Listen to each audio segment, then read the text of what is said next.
Yo,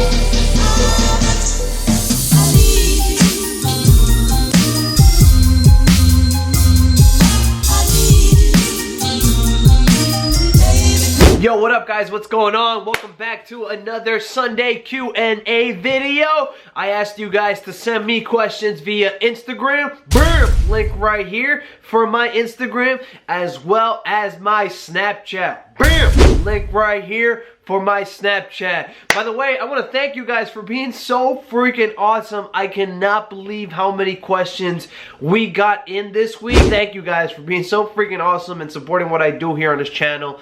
And for those of you guys who are new around here, we do Q&A videos once in a while. Back when I wasn't daily vlogging, we would do them once a month, but now that I'm doing Vlogmas, I'm doing them once a week. So let's get right into this. I'm going to try to keep the answers nice and short for this one because I know I usually drag out the answers and these videos tend to get really long. So I'm going to try to make them nice, short, and sweet today.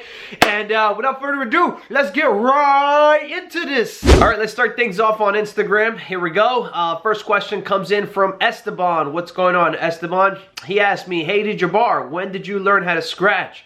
I don't know how to scratch. I know how to do like little baby scratches, but that's one of the things that I really wished I would have emphasized more on when I first started DJing. But on the Hercules RMX, you can't really scratch. On those little baby controllers, those little first starter controllers, you can't really scratch because the jog wheel isn't very intuitive, it's not very sensitive, so you can't really scratch, it's not very real.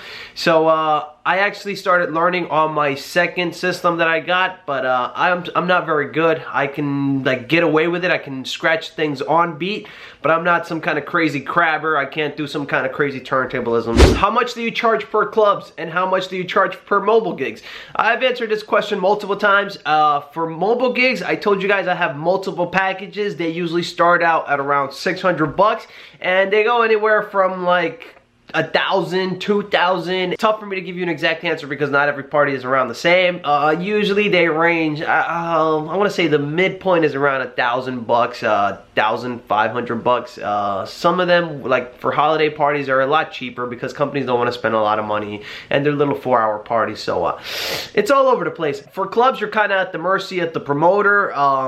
It doesn't pay very well unless you're like a radio DJ. Radio DJs usually make like around 500, 300 bucks per night to spend for about an hour. Regular guys usually make about 100 to 200 bucks. Most clubs around this area, they usually have at least 3 guys working, so you have to split it up. So usually guys are only getting like, I want to say 150, 100 bucks a night. If you're just starting out at clubs, chances are the promoters are going to take advantage of that and they're going to hit you with this thing called gas money. Next question comes from DJ Obi-Wan. What's going on, DJ Obi-Wan? May the force be with you, by the way. What's the difference between English clubs and Spanish clubs? For English clubs, I find that English clubs are a little bit more, like they're more organized as in like genre wise. For example, you can go to a club that's like a house club. You can go to a club that's like a hip hop club. There are some clubs that are like a little bit mixed, but usually English clubs do a really good job of like diversing themselves into a specific genre. So you go in there and you know what you're going to play. Spanish clubs, there's really only 2 things, or at least in my area. I don't know how it is in the rest of the US or in the rest of the world, but for Spanish clubs, there's usually 2 types. There's the Latin clubs, which play salsa, bachata, merengue, reggaeton, house music, hip hop. They basically do like first generation immigrants who like grew up here basically. And then there's the second clubs, which are for Mexican people. A lot of Spanish people from other countries that are not Mexico don't actually like Mexican music, so Mexican people started out their own like club nights and it's called Mexican night. And Mexican nights usually consist of Mexican music because Mexicans have a bunch of different genres, but Mexican people go to both. And then there are some people from other countries that do like Mexican music and they go to the Mexican clubs. There's some clubs that do both, that have 2 rooms. I used to work at a club that did this, so one of the rooms would be strictly Mexican music. They would play bandas, cumbias, corridos, you know, all the things that Mexican people like. And then they would have the other room which would play salsa, bachata, merengue, reggaeton, and they would split it up. So that's the way I see it for Spanish clubs, at least around here. Let me know how it is in your area. Next question comes from DJ Brandon. Shout out to DJ Brandon, always showing my videos love. And he asked if I can make a video showing how I edit my videos. And I was peeping through the questions that you guys sent in, and a lot of them were questions about how I edit my videos. So I think later this week I might do a video on how I actually edit my videos, because I can't show you in this video. That would take up so much time. Next question comes from Mr. DJ Fresh Edgar. Damn, is that your full DJ name? Mr. DJ Fresh Edgar. What's up? And he asks, what are my favorite types of vlogs to do? My favorite types of vlogs to do are travel vlogs. You guys know that. I hate doing gig vlogs just because they're so repetitive. I don't know, I just, from like a creative standpoint, I hate it. It's just like redundant to me. Like, if you watch one of my gig vlogs, you kind of get the idea that they're all the same. Ironically, the part that I look forward to most when I DJ a gig is making a gig vlog. I look forward to pressing that upload button and seeing what you guys have to say. A lot of you guys shit on me. A lot of you guys tell me that my gigs suck. A lot of you guys tell me that my equipment sucks. But you guys shit on me hard when I do gig vlogs. But I love it. I like making those videos for you, but I just don't like making the videos, if that makes sense. And I hope to one day just be doing travel videos. I will eventually stop doing the DJ videos. Next question comes from Rafael. What's going on, Rafael? He asks, what is my 9-to-5 job? Please. You guys ever watch How I Met Your Mother and how Barney Stinson never revealed what he does for a living? Seriously, what is it that you do? Please. Okay, seriously, what do you do for a living? Please. Are you finally gonna tell me exactly what your job is? Please. Alright, let's head over to Snapchat. You guys killed it on Snapchat. I don't know if you guys can see it, but look at how many questions you guys sent in. Thank you guys so much for sending in these questions. I can't believe how many we got on Snapchat this week. You guys are freaking awesome. Shout out to the Snapchat squad. Anthony350 asks, what is your favorite Christmas movie? My favorite Christmas movie is Home Alone or Bad Santa. One of those two movies. I love Home Alone movies and I love Bad Santa. So those are my two favorite ones. Next question comes from Carlos Barrios. Shout out to Carlos Barrios, by the way. He asked, would I ever go around the world to DJ at somebody else's party? Yeah, absolutely. My dream would be to combine traveling and DJing together. If I could travel the world and DJ and make YouTube videos doing so, that would be my dream, but that's not gonna happen. I just hurt my own feelings again. Next question comes from Sebas. Sebas asks, what did your parents say when you told them that you wanted to become a DJ? My parents are pretty supportive, but I think that they thought it was just gonna be another phase that I was going through. You know, when you're growing up, you go through your phases. When I was little, I went through a Lego phase when I was obsessed with Legos. Then I moved into video games. Then when I got into high school, I got into sports.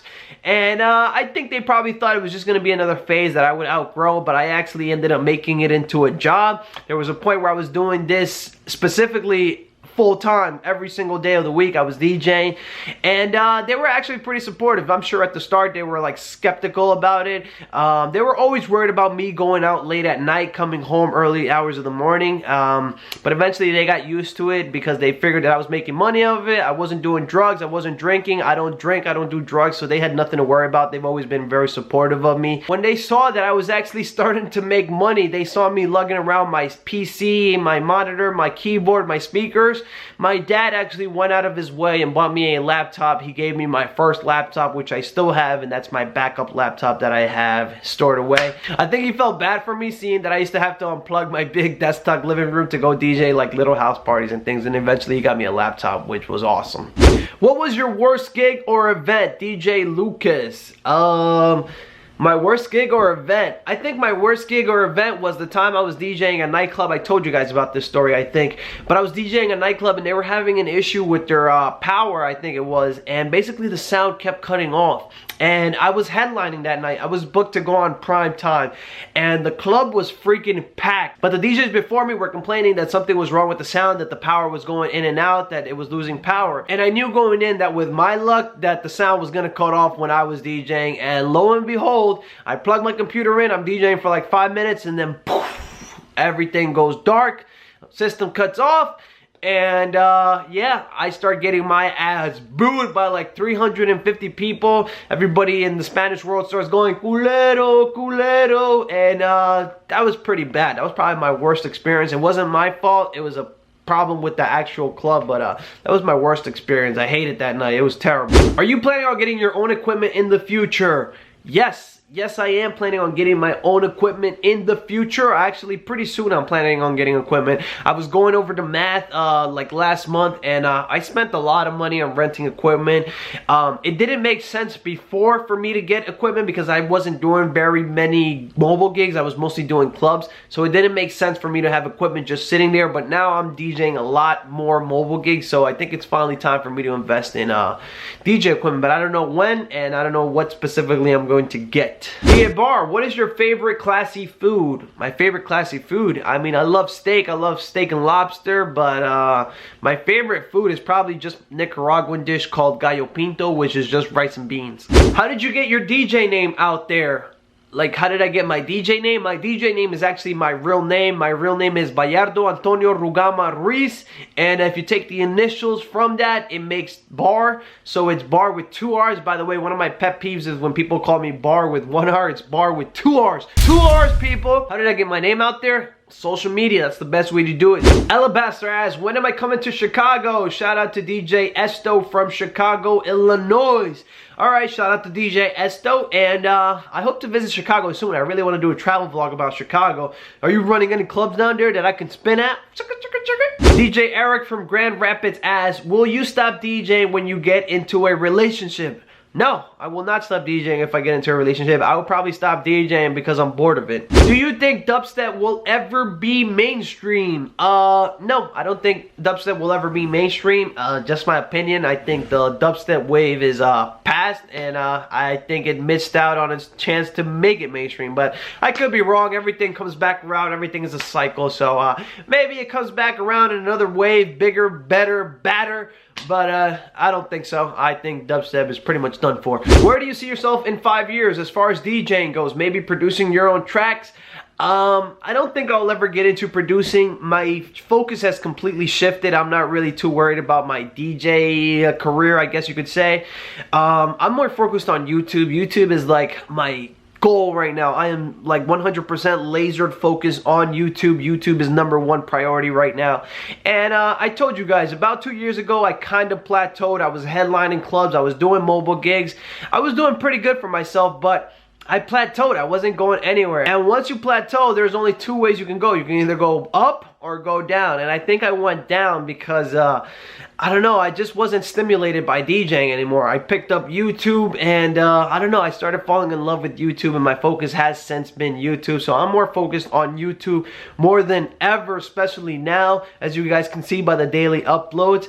But yeah, I don't know. I don't think I'll be DJing for very much longer. I love DJing. I'll probably be doing parties here and there, but I don't think I'm going to make it a career. I do want to stay in the entertainment business. I don't know if I'll stay in the DJ business. And if I'm being 100% completely honest with you, DJing is something that I feel comfortable with. It's something that I consider myself good at. And a lot of the times when I'm doing these gigs, I feel like I'm just going through the motions. I know what lever to pull. I know what to do to get the crowd on the dance floor. So I'm not stimulated by it. I don't see a challenge in it. I'm just kind of going through the motions every single week that I do it, and I lost my kind of drive for DJing that I have. So I don't see myself producing. I see myself producing more quality ass content here on YouTube though. And with that, guys, I am going to end the vlog. I hope you guys enjoyed it. I'm sorry if I didn't get to your question. I got so many questions this week. It was incredible. Thank you guys. You guys are so freaking awesome. I can't believe all the love and support that you guys have been giving me, and I'm really humbled by it. Thank you guys so much. You guys are freaking awesome. Thank you. I have to go to work. I DJ a club every Sunday, which you guys know that. I don't think it's going to be very good because for Spanish people, it's kind of a religious holiday today. So I think it's going to be pretty dead.